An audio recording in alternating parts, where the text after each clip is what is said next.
Real quick before we get started, just wanted to take a moment to mention Reggie Cobb. Reggie was a running back here years ago, and he was also an intern in our scouting department.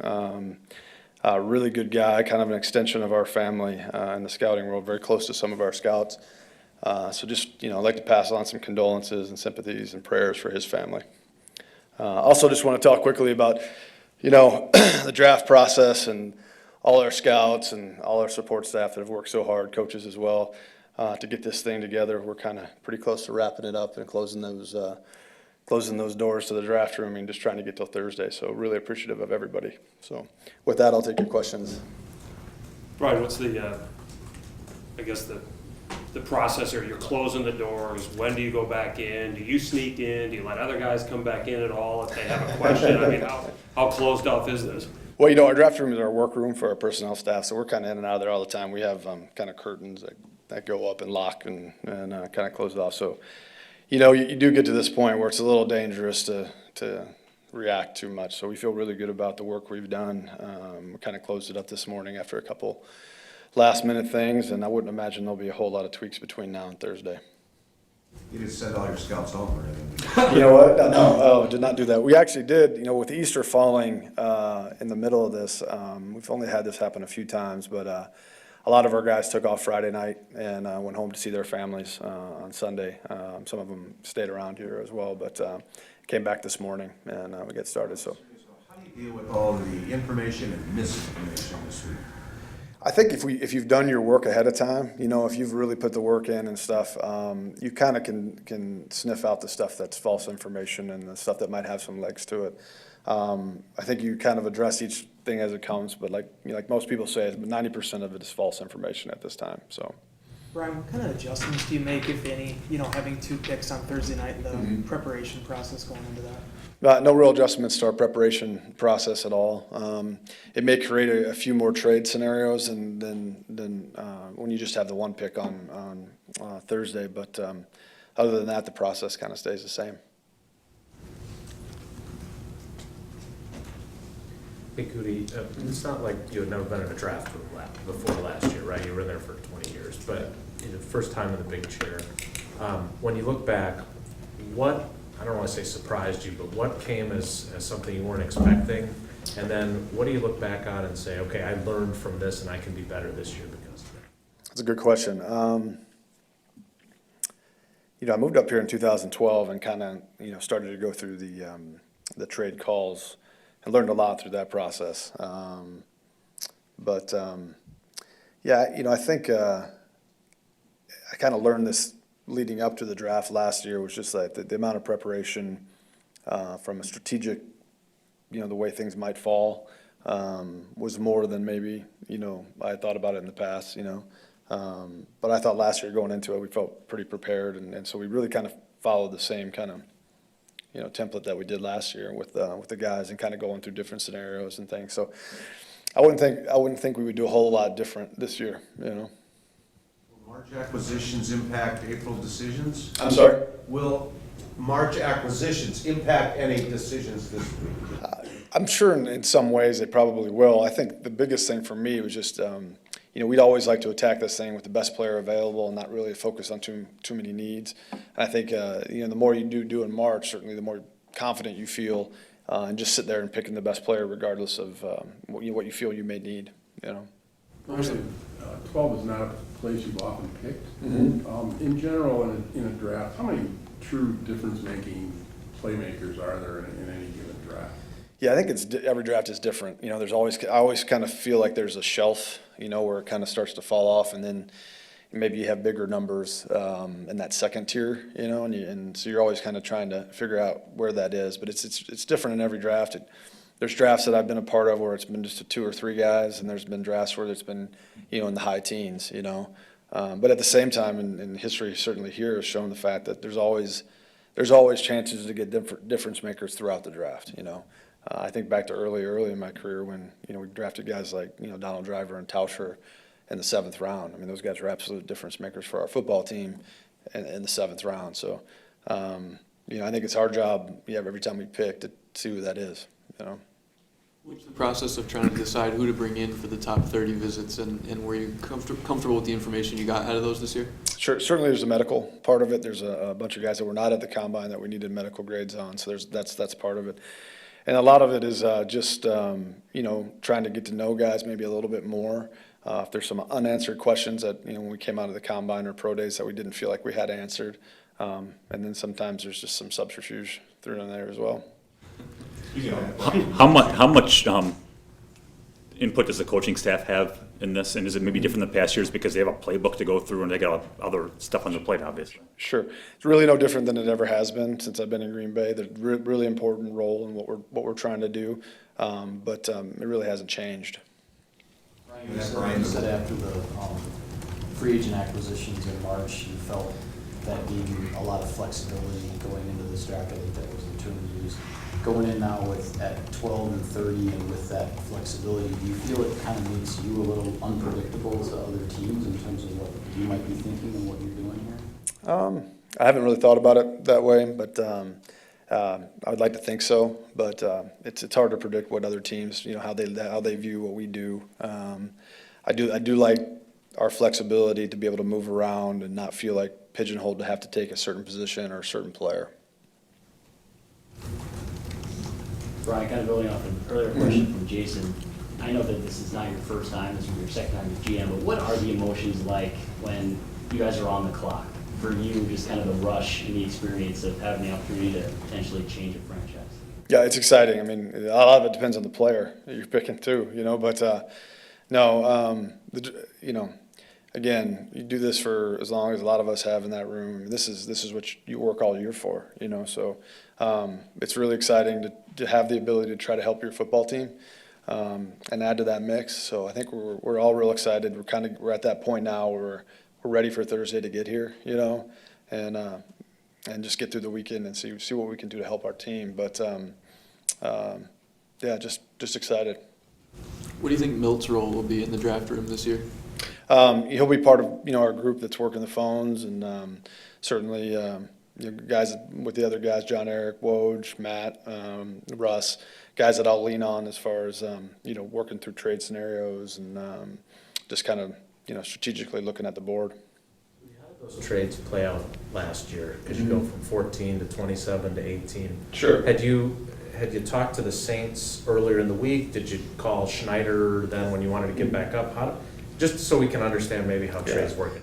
Certainly over the last week and this week, those calls start to happen, and certainly we've taken a number of calls on the 12th pick so far this year. Last year those conversations happened, teams moving up, and certainly when we actually pulled the trigger to move back, a lot of the conversations of us moving from 27 to back up to 18 hadn't happened because we weren't at 27. So I think as soon as we made the trade, our guys, I told our guys, let's get back on the phone and see where we could. There was kind of a window of picks that I thought if we got back up in there, we'd still get a guy that we had valued at that range. So it happened fairly quickly. But the first trade back was discussed, a week and a half ahead of time. But the one moving back up with John didn't happen until after we moved back. So. Brian, what's the ratio of the guys you can go to, other GMs and personnel guys, and get a fair deal, as opposed to other guys who are really going to maybe want a little extra on something? Yeah, I mean, we talked to all 31 other teams. Certainly, we've done, Mike Hallbach and our staff in football technology have done a lot of research analytically on who's likely to trade up, who's likely to trade down, the values that they're usually willing to give up. So we have a pretty good idea. At the same time, even if they're not likely trade partners, we'll still make phone calls and make pitches, and we obviously take a bunch. So we're not really limited in that way, but we do study it. Do you enjoy the guessing game, Brian? I mean, you've got the 2 first-round picks and the extra picks and stuff like that. Is this kind of your time to say, okay, I don't care what anybody else is thinking, we may move up, down, sideways, whatever? Yeah, no, I really enjoy this part of it. This is. I think when you were a college scout as long as I was a college scout, this is what I know, this is what I love. So I really enjoy this part of it. And I think, our thought process has always been, let's try to improve our team. It's not about the individual players, it's about our team and what can help our team the most. And, again, having that ability this weekend to help, this team in 2019 and future teams, it's just an exciting time, so. Brian, have you guys picked up Kenny Clark's fifth-year option? We haven't yet. I certainly would expect that would probably happen here. We haven't done it yet, but he's obviously a dominant player for us on our defensive front, and I think the best is yet to come. So. Ryan, how pleased were you that Cole Madison reported after kind of everything from last year? And what are your hopes for him now? Yeah, no, it was great to see Cole back in the building and just doing some football things again. I mean, that was a really, really pleasant surprise, and like I said, I think he was very appreciative about the way we handled things last year, and we're excited to see what he can do for us because he had a really good offseason last year before everything kind of transpired. So very optimistic. Do you have a sense yet of what the year off from the game has done to him and where he is on? Yeah, he came back in great shape. He's been working. There's no limitations on him. From that sense, and looks like the 6'5", 300-pounder that we drafted. And again, like I said, very optimistic that to see him progress this year. Obviously, it's a new scheme now. How does he fit from that perspective, do you think? Yeah, no, I think he's actually probably fits this scheme as much, if not more, than what he was last year. I know that Matt in Tennessee and stuff, those guys he was very much a fit for them. Those guys in San Francisco were Adam Stenovich, and those guys, he was very much a fit for them. So, yeah, he's an absolute fit for what we're trying to do. Matt's scheme, do you draft differently for that, or is it pretty similar to what I think overall it's pretty similar. We're looking for really good football players that are versatile enough to really handle most schemes. At the same time, I do think there are times where there are guys that maybe a little bit have a different skill set for what Matt's looking for than maybe what Mike was looking for. But it's pretty minimal. Brian, you talked about the excitement of the draft and all the years of scouting. How much pressure is there on a GM to get it right?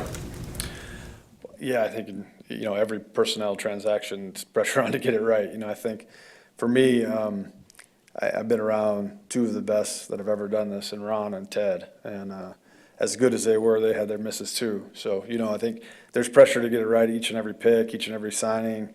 But for me, it's always been about the team. You're always thinking about the team and how you can make it better, and understanding that it never stops, right? Just so we're going to come out of here, Saturday in our last pick, in the 7th round, or wherever it may be, and we're going to sign some undrafted free agents. Then we're going to get to Sunday, and we're going to bring some rookie minicamp guys in, for tryouts. And then as soon as we get through that, we may sign some, and then we'll get to, okay, what free agents are out there, and we'll start looking at some of that. So it's never ending, and you understand that it's, things change so fast. What your needs are right now could change just like that, So it's kind of just a keep moving forward type thought process, So always pressure, but it's just that's just part of it.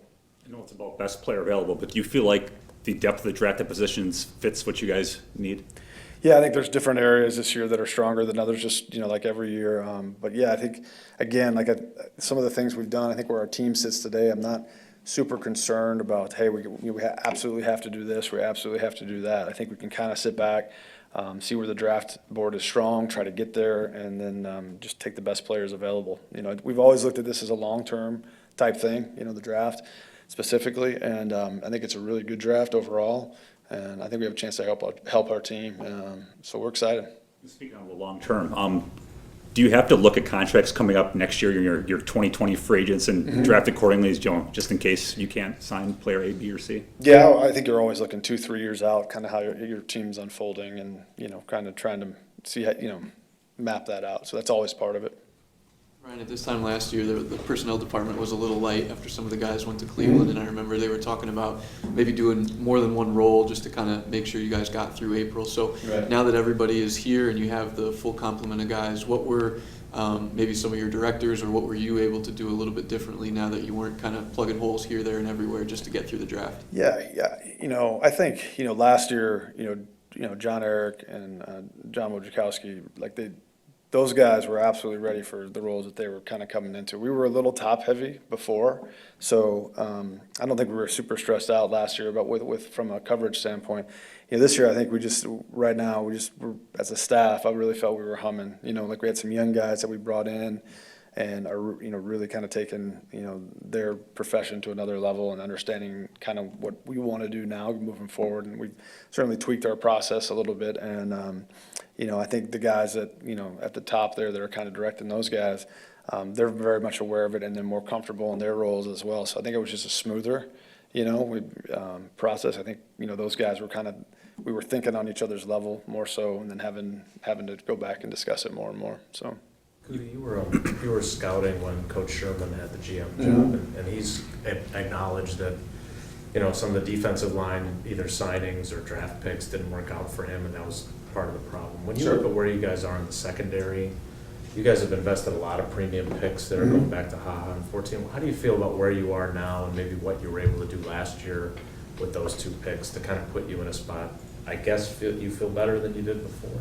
Yeah, I think, I'm really excited. Obviously Jair and Josh kind of coming, as rookies. I thought they had so much playing experience as rookies. Really excited for them to take kind of the next step. We added Adrian. And then just to the group of guys we have, hopefully Kevin can, get the health thing right and be out there. And then Tremont kind of holds that room together. So I feel really good about the group. It's like anything. We're such the beginning stages of 2019. We'll kind of see where everything goes. But I think it's a different group than it was a couple of years ago, and it's a very competitive group. It's I like the wiring in that group, and so it's I feel pretty good about it at the moment. So you're a smart guy. When you bring you're welcome. When you bring in Drew Lock for a visit, it's going to get everybody buzzing and talking about what you're thinking. So I guess given your quarterback's contract, what do you actually think your succession plan needs to be, and when do you have to start working? Yeah, I think, the whole succession plan thing, I think, is a little bit, overhyped or whatever. I think, I go back to when I first started, and then certainly when Ted came back, we value that position extremely highly. And I think, every year we spend a lot of time on the quarterbacks and trying to, figure out if, what kind of players those guys are going to be in the NFL. And that's really, really important to us. Because if you don't have one, it's really tough to win in this league. So, for us, it's just about each and every year trying to decide which are the guys that could potentially be starters in this league and difference maker type players. And then if you have the opportunities to take them sometime in the draft, and that's the best thing for your team, I don't think you can hesitate with that. Again, we're lucky to have the best player in the NFL playing that position right now. But at the same time, just like I was talking before, your needs can change just like that. So I think it was just doing due diligence. There's always questions specifically with those guys maybe that are a little more thorough, more in depth that you got to get to the bottom of, and so we were trying to do that. Ryan, any thoughts on the schedule that just came out? Yeah, interesting. How much heavy we are at home early, and then the away stuff. But 16 of them. Got to play all 16. But no, just not a lot of thoughts one way or the other. Just to the fact that there'll be a lot of nice weather games early on at home. So do feel like for the team we're trying to build that you'd like to have some of those December games here, but. Is what it is. Brian, at this time last year, we were asking you about Brian Bulaga coming back from the knee injury and how he may have factored into the plans. How often, I guess, is it that, depending on the way the draft board falls, a guy that you might think would be part of your team in the fall suddenly, would face competition from somebody that could come in just because you didn't think that player was going to be there, or you get somebody that's starting caliber at a position you just didn't see? Yeah, and again, those things happen. I mean, again, your team is kind of ever changing, and depending on what happens in the draft and after and free agency, all those things kind of change kind of the makeup of your team. So it kind of changes how you look at it, and you just keep moving forward and trying to make it the best you can. Brian, how challenging is a medical situation that's not a knee injury or a shoulder injury to a really tantalizing prospect? Like, I don't want to ask about Sweat specifically, but obviously he has a concern for some people. How do you go about navigating those waters? You know, we have an outstanding team downstairs with, Brian Engelflee and obviously Doc McKenzie, and Doc Gray, and they've been doing this a long time. So we have a process, a system of a medical grade, just kind of like our scouts grade. We'll meet on that and make decisions as we go. So we're fortunate enough to have guys down there that are really good at what they do, but they've done it a long time. So they've seen a lot of these things before. So there's always comparisons, So there's really rarely players that they come across by now that they haven't had that in the past and can kind of compare it and at least look at the history of it. So that's kind of how we go about it.